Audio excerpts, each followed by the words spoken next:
They said no man could ride into her land and survive.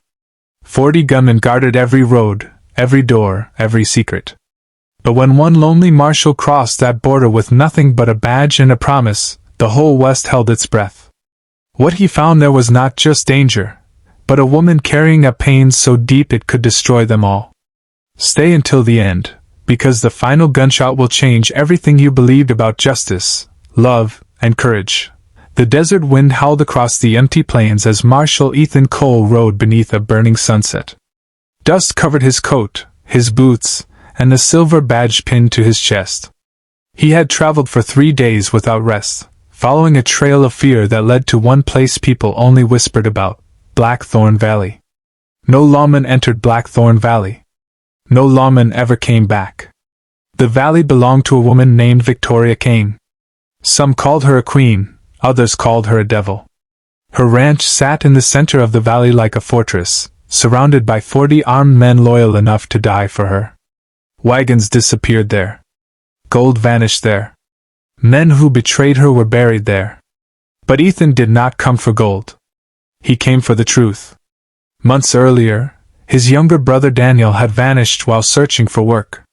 The only clue left behind was a torn letter with 2 words written in shaking ink: Blackthorn. Since then, Ethan had sworn he would find Daniel, or his grave. As Ethan rode through the narrow canyon entrance, rifles appeared on the cliffs above him. Shadows moved among the rocks. 40 eyes watched every breath he took. Yet he did not reach for his gun. He raised his hands and shouted, "I came to speak with Victoria Kane!" A shot rang out, striking the dirt inches from his horse. Another followed. Then silence. From the ridge, riders descended like wolves circling prey. They surrounded Ethan, rifles pointed at his chest. Their leader was a scarred giant named Boone Mercer, Victoria's right hand. "You're either brave," Boone said coldly, "or tired of living." Ethan met his eyes. "Maybe both." They blindfolded him and took him to the ranch. When the cloth was removed, Ethan stood inside the grand hall of a sprawling wooden mansion. Candlelight flickered across polished floors and mounted rifles. At the far end, seated in a carved chair, was Victoria Kane. She was not old, not cruel-looking, not monstrous. She was younger than Ethan expected, dressed in black, with sharp eyes that had seen too much sorrow. Strength surrounded her like armor. "You crossed my land uninvited," she said calmly. "Why?" "My brother came here 6 months ago," Ethan answered. "He never returned." A shadow crossed her face. "Many men come here. Some stay. Some leave. Some deserve neither. I want the truth." Victoria stood slowly. "Truth is expensive, Marshal." Ethan stepped forward. "Then I'll pay." For the first time, something human softened in her eyes. Pain. Memory. Regret.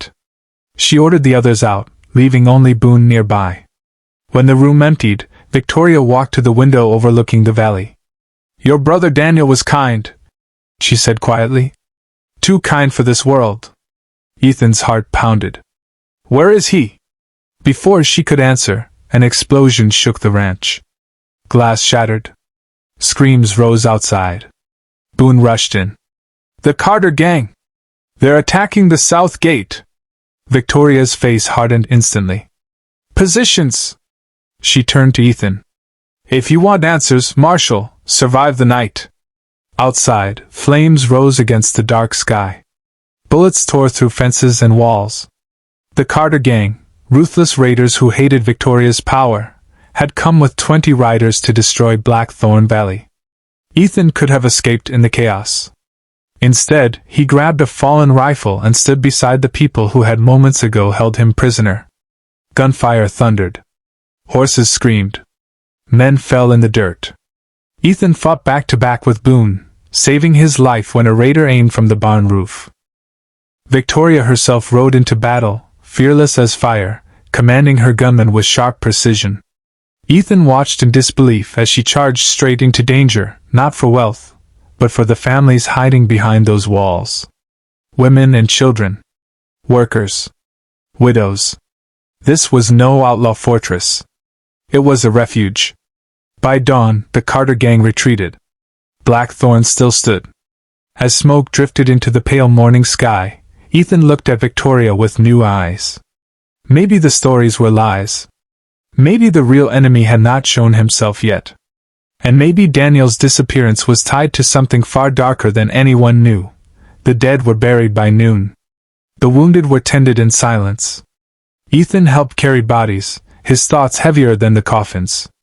That evening, Victoria led him to a small grave beneath an oak tree.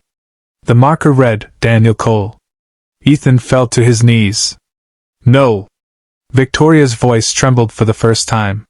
Your brother saved my son during a raid. He took a bullet meant for the boy. Ethan touched the grave, tears cutting through the dust on his face. He was brave, Victoria whispered. I buried him with honor. Pain consumed Ethan, but beneath it came understanding. Daniel had not died lost or forgotten. He had died protecting others. Then Boone arrived, pale with urgency. We found Carter's scouts. He's returning tonight, with 60 men. The ranch could not survive another attack. Not with the wounded. Not with families trapped inside. Victoria ordered everyone to prepare wagons and flee north through the canyon. But Ethan saw the truth. They would never outrun 60 riders. Someone had to stay behind. I'll hold the pass, Ethan said. Victoria stared at him. You'll die. Maybe. But your people live. She shook her head. Then I stay too. At sunset, 40 gunmen lined the canyon walls beside one Marshal and one woman the world misunderstood. Below them, Carter's army thundered closer. Carter himself rode at the front, grinning beneath a black hat. End of the road, Victoria! Ethan stepped into the open. No. End of yours. The battle that followed became legend. Rifles roared from the cliffs. Rocks crashed onto riders below. Boone fought like a mountain. Victoria shot with deadly calm. Ethan moved through smoke and fire, fearless, as if Daniel's spirit rode beside him. But numbers pressed harder each minute. One by one, defenders fell. Then Carter climbed the ridge and held Victoria at gunpoint. Drop it all! He shouted. Ethan lowered his weapon slowly. Carter laughed. Marshal, you lose everything today.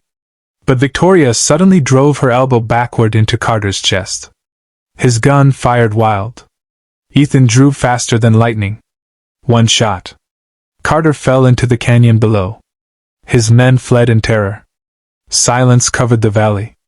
The survivors stood trembling, staring at the sunrise breaking over the cliffs. They had won. Days later, Ethan prepared to leave. Blackthorn no longer needed a marshal. It needed peace. Victoria met him by Daniel's grave. You came for revenge, she said softly. What did you find? Ethan looked across the valley where children now laughed in the morning light. A family my brother died protecting. Victoria's eyes filled with tears she refused to let fall. Ethan tipped his hat. Take care of them. And you? I'll keep riding. There's still wrongs to right. He mounted his horse and rode into the open land, the sun at his back. Behind him stood a valley saved not by fear, but by sacrifice. And the people would forever remember the day one Marshal rode into her territory, and broke 40 gunmen by giving them something stronger than bullets: hope. If today's story touched your heart, please like the video and subscribe to the channel. And remember, even a small act of kindness can change someone's entire life. Red Heart.